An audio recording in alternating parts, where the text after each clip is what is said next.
Hope you're doing well and that you're enjoying your summer and hi Maple, and that you're enjoying your decks so far.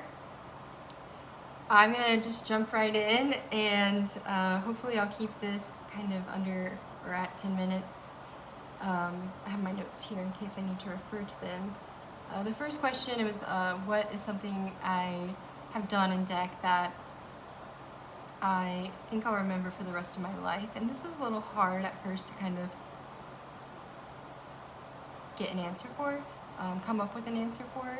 I was like, whoa, I don't know. But, after I sat with it, I think I'll remember in the very beginning the process of learning about nonprofit operations and then taking that learning and information and creating resources for Save a Brain, which is the nonprofit I'm at, to use internally just to promote awareness and to, increase visibility and funding if ever they need to reach out for funding purposes and the value of their programming. And anyway, so it was related to a project goal I had set in retrospect maybe a little bit too soon.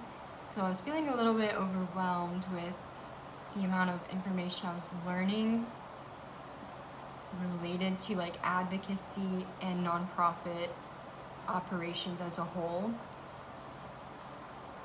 Yeah, I had no idea just what is involved in that.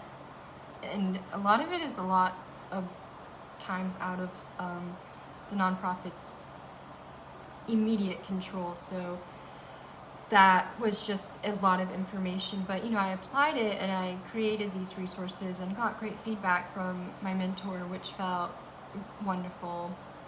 But I also think, like, more personally, sorry, I'm a little distracted. My landlord is out doing yard work, but more personally, I feel like it's super memorable because it reminded me a lot of my mom throughout the process of learning and creating those resources for Save a Brain. My mom works in a nonprofit and has done so my whole life, essentially, and I always kind of had this understanding that, yeah, my mom works hard and she just works really hard all the time and for a great reason, and I just was kind of blown away by learning about what that actually looks like and what that means, and from behind the scenes of nonprofit operations. And so that felt super memorable and it made me feel a lot closer to her work. And yeah, so it was great to kind of be thinking about her all the time during deck. So I appreciated that kind of process. And then the next one is something that I've accomplished that I'm proud of.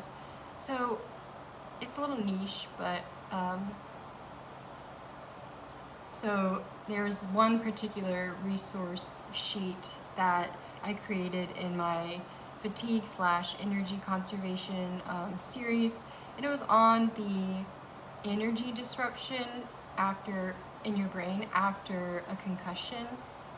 And I was really into the research. I really enjoyed learning about that. It went through the process, the entire process from A to Z of the neurometabolic cascade and what that does to someone's energy abilities. And of course, there's a lot of mitochondria talk in there, and I am a huge fan of mitochondria. So I was loving this process, especially for this particular series and this one sheet. But then I was like, oh no, now I have to kind of condense this and then produce something that's digestible, and it doesn't use the really complex processes and verbatim. And how do I do that? It was really hard to do that, especially for that sheet. I mean, I really didn't want to generalize it so much to where I lost the core of it, and I wanted to give the science the credit. and give the experience the credit. But I figured it out, excuse me, through lots of trial and error, and I was able to just keep it layman, which I was like, whoa, I'm proud of myself for that. I think a lot of it is also because I do a lot of side reading on, energy processes in the cells. Anyway, so I was like, okay, I think I can understand how to say this, but I'm proud of that one, yeah. That was kind of fun.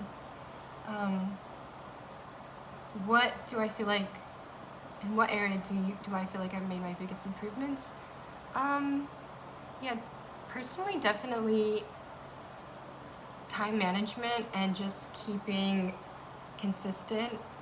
Working totally remotely was hard and definitely an adjustment the first few weeks, but yeah, I've gotten the hang of it. I don't think I'll do it again if I don't have to, but yeah, time management. And then, I do think like confidence in my ability to just create something meaningful and many things meaningful, and yeah, those are the two I would say. So 6 adjectives that describe my DCE. I call it deck, I don't know. I think I'll just list them out and then circle back if I need to talk about something more. I have educational, in no particular order, educational, collaborative, intentional, advocacy-driven, practical, and actionable. Yeah. And then, sorry guys, it's Friday, a little ready for the weekend. What skills have I developed for professional growth now and into the future? I wrote here, critical thinking. I'm a little surprised I've been able to kind of think critically like throughout the whole experience so far. I think it's like a muscle almost for me, where the more I do it, the stronger it gets, which is nice because I didn't want to lose that side of clinical thinking and critical thinking, since I'm not interacting with the population and, other clinicians. So I'm happy that I feel like that skill has gotten stronger. Knowledge translation, just taking information from research and creating something that still says what the research says, but in a way that is fit for the destination that it's going to. So like fit for Save a Brain and the population that Save a Brain serves. And yeah, I feel like I've developed a strong skill in that, and advocacy efforts and awareness and organizational awareness. I put just learning about how nonprofits operate has been really nice to learn about, and also intriguing. I might want to work in a nonprofit kind of environment one day. Anyway, I'm getting distracted, but let's see. There was a question.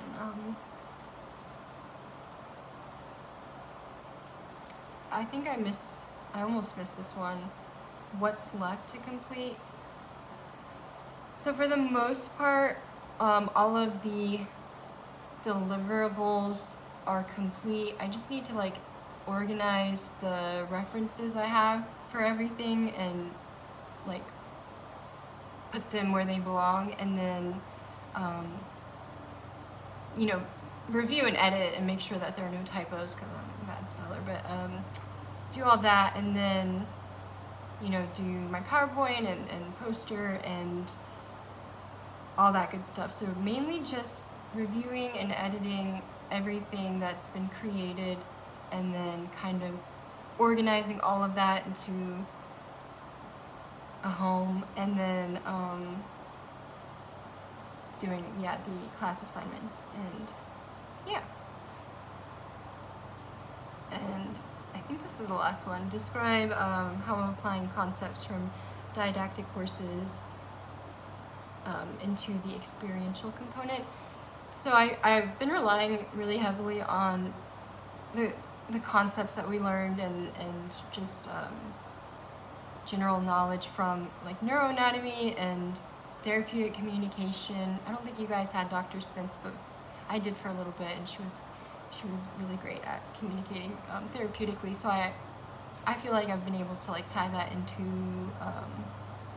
the sheets I've been creating. And then let's see, what else did I have here? I wrote so much.